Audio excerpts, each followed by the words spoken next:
Hello everyone, कैसे हैं आप लोग। मैं विजय जायसवाल लक्ष्य एकेडमी के इस चैनल में आप सभी का स्वागत करता हूं। काफ़ी लोगों ने मुझसे व्हाट्सअप, इंस्टा, टेलीग्राम पे जो है मैसेज किया कि सर सीईटी और एनआरए के बारे में कुछ बताएं। तो ठीक है, आपके डिमांड पे मैंने ये वीडियो लेकर आया है। तो इसमें क्या है, कॉमन एलिजिबिलिटी टेस्ट क्या है, इसके बारे में हम लोग पूरी जानकारी लेंगे। उस जानकारी लेने के पहले अभी जो इस पे प्रेस कॉन्फ्रेंस हुआ था, जिसमें चंद्रमौली जी ने जो बातें बोली थी, पहले उसको हम लोग सुन लेते हैं। उसको सुनने के बाद हम लोग फिर ब्रीफिंग करेंगे कि चीज़ें हैं क्या। ठीक है, कुछ बातें पहले वहाँ से सुन लेते हैं। ऑब्वियसली उनका प्रेस कॉन्फ्रेंस में क्या कहना था, पहले उस बात को सुन लेते हैं हम लोग। उसके बाद जो है हम लोग यहाँ पर डिस्कस करेंगे कि वो चीज़ें क्या हैं, कैसे होना है ये चीज़ें। ठीक है ना। तो चलिए पहले उसके बारे में हम लोग जान लेते हैं। ठीक है। 1 लाख करीबन 1,25,000 वैकेंसीज हर साल सेंट्रल गवर्नमेंट में group B and group C में अराइज करते हैं, जिसमें 2.5 से 3 करोड़ लोग इसको लेते हैं। ये बस 3 ऑर्गेनाइजेशंस की बात कर रहा हूँ। रेलवे में रेलवे रिक्रूटमेंट बोर्ड है, बैंक्स के लिए आईबीपीएस है और बाकी सरकारी कामों के लिए एसएससी है। इन तीनों ऑर्गेनाइजेशंस में अगर आंकड़े लिए जाए तो ऑलमोस्ट 2.5 से 3 करोड़ लोग बारी बारी से हर एग्ज़ाम को देते जाते हैं। मतलब पहले मैंने आरआरबी दे दिया, उसके बाद एसएससी भी दे दिया, उसके बाद आईबीपीएस भी दे दिया। मैं सारे पूरे साल में मैं एग्जामिनेशन ही देता रहता हूँ जब तक मेरे को काम मिल नहीं जाता। तो अब एटलीस्ट एक लेवल इसमें कम हो जाएगा। Next please. जो कॉमन एलिजिबिलिटी टेस्ट, एक ही टेस्ट इन तीनों ऑर्गेनाइजेशंस, एंड जो भी ऑर्गेनाइजेशन ये स्कोर लेके उसमें भर्ती करना चाहती है तो वो इस कॉमन एलिजिबिलिटी एग्ज़ाम के बेसिस पे जो स्कोर्स मिलेंगे उनको लेके अगले लेवल एग्जामिनेशन के लिए वो एक्सेप्ट करेंगे। तो ये नेशनल रिक्रूटमेंट एजेंसी एक सोसाइटी होगी, autonomous society under societies act. तो इसमें तीनों एजेंसीज के रिप्रेजेंटेटिव्स होंगे, जैसे मैंने कहा एसएससी के, आरआरबी के और आईबीपीएस के। तीनों के रिप्रेजेंटेटिव्स होंगे इस सोसाइटी को फॉर्म करने में, गवर्निंग बॉडीज़ में। ये कंडक्ट करेगा टायर 1 एग्जामिनेशन, जिसमें सबसे अधिक लोग पार्टिसिपेट करते हैं, वो 2.5 करोड़ जो मैंने कहा, वो फर्स्ट लेवल एग्जामिनेशन है, टायर 1 एग्जामिनेशन है, उसको कंडक्ट करेगी।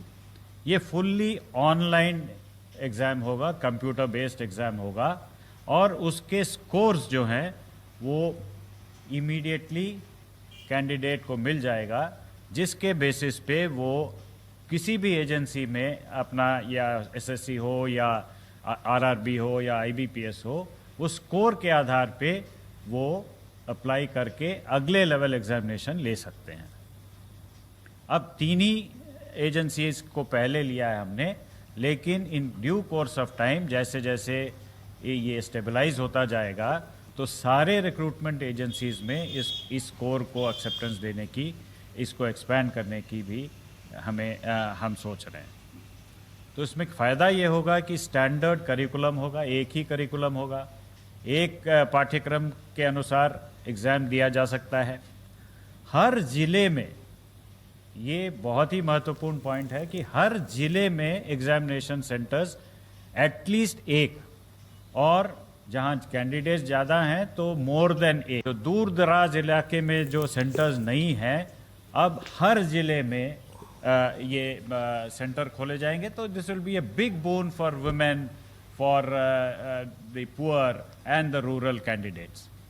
There will be a standard degree of difficulty, so nobody can say that exam was easy, this exam was difficult. There will be standard degree of difficulty. And another important thing is ये multiple languages में होंगे. The initial attempt is to make it in at least 12 languages, 12 Indian languages, so that people from different parts of the country, they can take part in the examination and increase the representation in the central government jobs. Next, please. The common eligibility test, as I mentioned, was a first level test to shortlist the candidates. The scores will be valid for 3 years. Means same scores you can use for 3 years, and you also have an opportunity to improve your score by giving the examination again. And the best score in all your attempts will be taken for the purposes of the recruitment. Next, please. So in short, when I give you the picture, it is a common registration portal जहाँ पे एक ही registration portal पे candidate को register करना होगा. Question bank with same degree of difficulty, एक question bank होगा जिसमें से central server बहुत secure manner में रखा जाएगा. वो test center. तो आप लोगों ने अभी चंद्रमौली जी की बातें सुनी, तो अभी अब क्या है मैं टोटल आपको डिटेल में बताता हूँ, ठीक है। वहाँ से आपको कुछ आइडिया लगा होगा, अभी मैं पूरा बात आपको डिटेल में बताता हूँ। देखो होता क्या था, होता इस तरह से था कि हम लोग एसएससी एमटीएस देने जाते थे, जो कि 10th लेवल पे बेस होता था। एसएससी सीएचएसएल स्टेनोग्राफर देने जाते थे, जो कि 12th लेवल पे बेस होता था। सीपीयूएसआई या सीजीएल देने जाते थे, जो कि ग्रेजुएशन पे बेस होता था। तो 10th level, 12th level, graduation level पे अलग अलग एग्ज़ाम आपकी एसएससी कराती थी, ठीक है। आरआरबी में भी ऐसे ही था, 10th लेवल पे ग्रुप डी था, 12th पे आपका एनटीपीसी, ग्रेजुएशन पे आपके ऐसे ही कुछ एग्ज़ाम्स है ना। तो 10th, 12th, graduation 3 base in लोगों ने पकड़ा हुआ है, ठीक है ना। इस पे अलग अलग एग्ज़ाम ये कराते थे। आईबीपीएस ग्रेजुएशन पे क्लर्क और पीओ कराता था। तो इन सारे जो इनकी जो पहला टेस्ट होता था, अब इनको कंबाइन कर दिया गया है, और कंबाइन करके अब सीधा एक ही टेस्ट होगा, वो होगा कॉमन एलिजिबिलिटी टेस्ट, ठीक है। आप कॉमन एलिजिबिलिटी टेस्ट को एक बार दोगे, कौन कराएगा ये एग्ज़ाम? ये एग्ज़ाम एसएससी, आरआरबी और आईबीपीएस नहीं कराएगी। हाँ, इसके मेंबर उस पैनल में ज़रूर होंगे जो एनआरए में होंगे। वहाँ पर आपके एसएससी के भी मेंबर होंगे, आरआरबी के भी होंगे, आईबीपीएस के होंगे। इनके मेंबर्स को मिलाकर एक कमेटी बनाई गई है, कौन? एनआरए, और एनआरए ही वो इस एग्ज़ाम को कराएगी, सीईटी को, ठीक है। तो सीईटी कौन कराएगा? सीईटी आपका एनआरए कराएगा। सीईटी क्या होगा? ये बस कैंडिडेट को शॉर्ट लिस्ट करने के लिए, ठीक है ना। अब इसमें होता क्या है, इसके बारे में अगला स्लाइड हम लोग थोड़ा सा देखते हैं। ज़रा देखिए इसमें क्या है। पहली बात तो ये लागू कब से होगा। कई लोगों ने मुझसे क्वेश्चन किया कि सर अभी जो सीएचएसएल का एग्ज़ाम पेंडिंग है, एसएससी स्टेनोग्राफर का एग्ज़ाम होना है नवंबर में, क्या वो सीईटी के थ्रू होगा?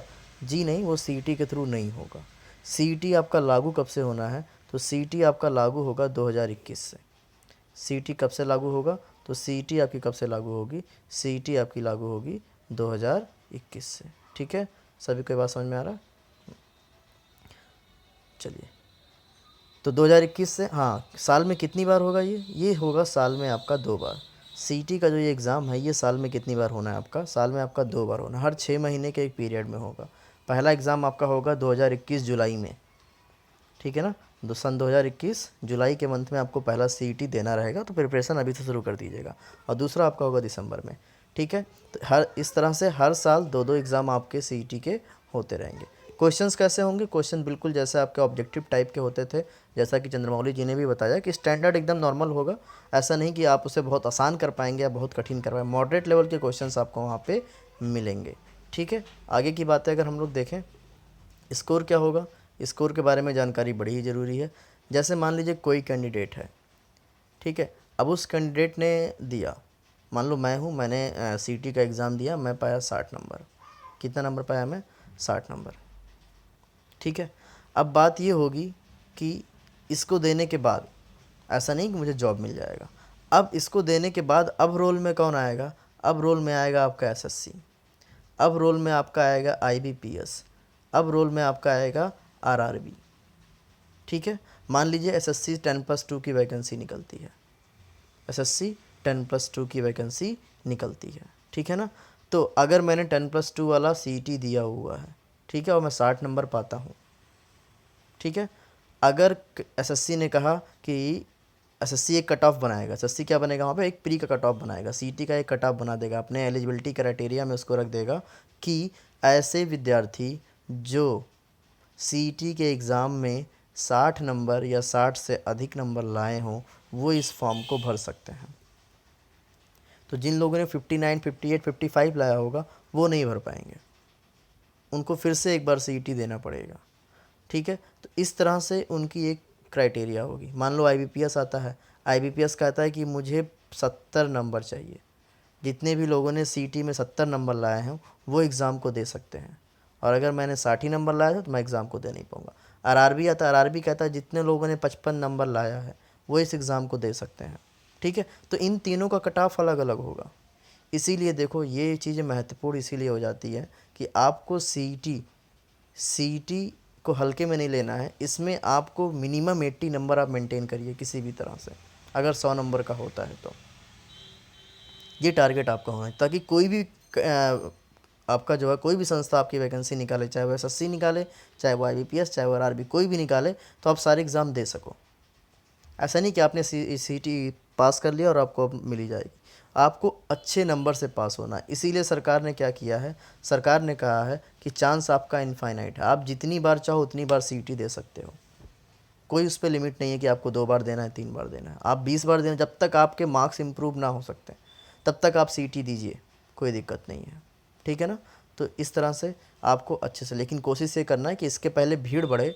आपको फर्स्ट से सेकंड अटैम्प्ट में अगर आप निकाल लेते हो तो भीड़ कम होगी, और भीड़ कम होगी तो आप वैकेंसी बड़े आसानी से क्लियर कर लोगे। धीरे धीरे ये भीड़ बढ़ती जाएगी, प्रॉब्लम बढ़ती जाएगी, फिर वही चीज़ आ जाएगी।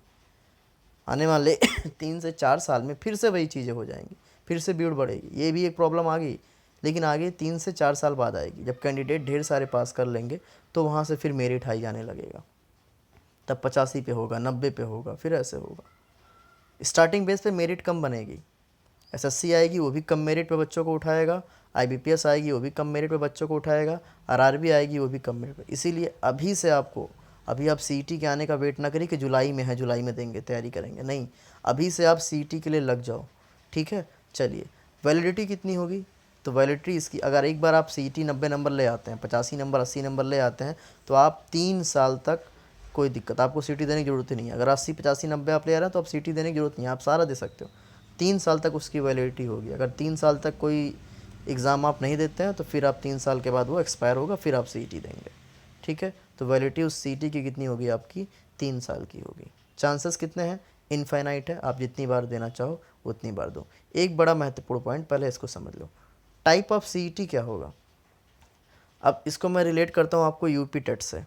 आप लोगों ने सुना होगा टीचर्स के लिए क्या होता है, यूपी टेट होता है ना, यूपी टेट। यूपी टेट में 2 एग्ज़ाम होता है, एक प्राइमरी होता है, एक जूनियर होता है।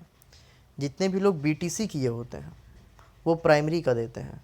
अभी तो सरकार ने कर दिया कि बीएड वाले भी प्राइमरी को दे रहे हैं, लेकिन जूनियर केवल बीएड वाले देते हैं। तो अलग अलग क्वालिफ़िकेशन पे अलग अलग टेस्ट, एक ही दिन दोनों होता है। सुबह अगर आपका प्राइमरी हो रहा है तो शाम को क्या होगा, जूनियर। तो सीईटी में 3 तरह के बनाए गए हैं, 10th लेवल, 12th लेवल और ग्रेजुएशन। 3 एग्ज़ाम होंगे सीईटी के। एक ऐसा एग्ज़ाम होगा जो 10th लेवल पे होगा। जितने लोग 10th क्वालिफाई हैं, इनके पास 10th का सर्टिफिकेट है, अब वो लोग 10th का सीईटी दे सकते हैं। जितने लोग 12th क्वालिफाई सर्टिफिकेट है उनके पास, पास किया है उन्होंने, अब वो 12th का सीईटी देंगे। और जितने लोग ने ग्रेजुएशन किया है, तीनों का अलग अलग सीईटी होगा। ऐसा क्यों होगा, मान लीजिए एसएससी एमटीएस की वैकेंसी आती है, उसकी क्वालिफ़िकेशन है 10th लेवल की, सब कुछ वैसे, कुछ बदलना नहीं है ना, कि बदल जाएगा। एमटीएस आपको पता है 10th पे ही लेता है ना। तो अब जितने लोगों ने 10th का दिया होगा, अब वो इस एमटीएस की वैकेंसी को दे सकते हैं। ऐसा नहीं कि आपने ग्रेजुएशन वाला दे दिया तो आपने 10th और 12th भी दे दिया, ऐसा नहीं है। अगर आप ग्रेजुएशन वाला दिए हैं तो जो ग्रेजुएशन के लिए निकलेगा, जैसे सीजीएल हो गया, तो आप केवल सीजीएल ही दे पाओगे, आप एमटीएस और सीएचएसएल एलडीसी नहीं दे पाओगे। आपको एलडीसी देना है तो आपको क्या करना पड़ेगा, 12th लेवल की आपको सीईटी निकालनी पड़ेगी। ठीक है ना, तो इस तरह से 3 बेस पे वो लोग कराएंगे, 10th, 12th और ग्रेजुएशन, 3 बेस पे ये एग्ज़ाम होगा। ठीक है, जो जैसा क्वालिफाई किया होगा वो ऐसा दे सकता है। अगर आपने ग्रेजुएशन क्वालिफाई किया है, वैकेंसी अगर ग्रेजुएशन पे निकलती तो आप ग्रेजुएशन वाला दे पाओगे। ऐसा नहीं है कि आप 10th और 12th वाला भी दे पाओगे। 10th और 12th वाला भी देना है आपको, तो आपको 12th वाला भी सीईटी क्वालिफाई करना पड़ेगा, आपको 10th वाला भी सीईटी क्या करना पड़ेगा, क्वालिफाई करना पड़ेगा। सिलेबस क्या होगा, ये बहुत महत्वपूर्ण चीज़ है। ठीक है, सिलेबस बेसिकली देखो, एसएससी में तो रीजनिंग, इंग्लिश, मैथ, जीएस चारों आता है। आरआरबी में इंग्लिश नहीं आती है, लेकिन क्योंकि तीनों को कंबाइन कराना है तो जितने बच्चे अब आरआरबी में इंग्लिश नहीं पढ़ते थे उनको इंग्लिश पढ़नी पड़ेगी। बहुत नॉर्मल सा होगा, आप बिल्कुल परेशान नहीं होगा, मैं आपकी उस सॉल्यूशन को करूँगा। और जितने लोग एसएससी स्टेनोग्राफर देते थे वो मैथ्स नहीं पढ़ते थे, अब उनको मैथ्स पढ़ना पड़ेगा। तो ये चीज़ें हैं। कॉमनली आपको बहुत कठिन चीज़ें नहीं पढ़नी है, नॉर्मल लेवल के ही क्वेश्चंस होंगे। सभी लोग थोड़ी सी तैयारी कर लोगे तो चीज़ें हो जाएंगी। कहने का मतलब आपको तैयारी करनी पड़ेगी, ठीक है, आपको अच्छे से तैयारी करनी पड़ेगी। बेसिकली सिलेबस वही बनेगा, रीजनिंग, मैथ, जीएस और इंग्लिश। क्योंकि केंद्र का है तो यहाँ हिंदी नहीं डालेंगे, ठीक है ना, सेंट्रल का है ये, तो इसमें आपका 4 वही होगा, reasoning, math, Hindi, sorry reasoning, math, GS और इंग्लिश, ये 4 सब्जेक्ट आपके होने होंगे इसमें, ठीक है। चलिए, तो ये कुछ बातें थी आपकी सीईटी के बारे में, ठीक है। तो आशा करता हूँ कि चीज़ें आपको समझ में आ रही होगी सीईटी क्या है, ठीक है। तो सीईटी क्या है, इन तीनों संस्था को मिलाकर स्टूडेंट को शॉर्टलिस्ट करने के लिए क्या है, एक छोटा सा एग्ज़ाम होगा, ठीक है। कितने बेस पे होगा, 10th पे होगा, 12th पे होगा और ग्रेजुएशन पे होगा, ठीक है। 3 पॉइंट पे ये आपके एग्ज़ाम आपके होने हैं, ठीक है। तो चलिए आज के लिए इसमें इतना ही, हम लोग अभी अगली वीडियो के साथ जल्द ही मिलते हैं।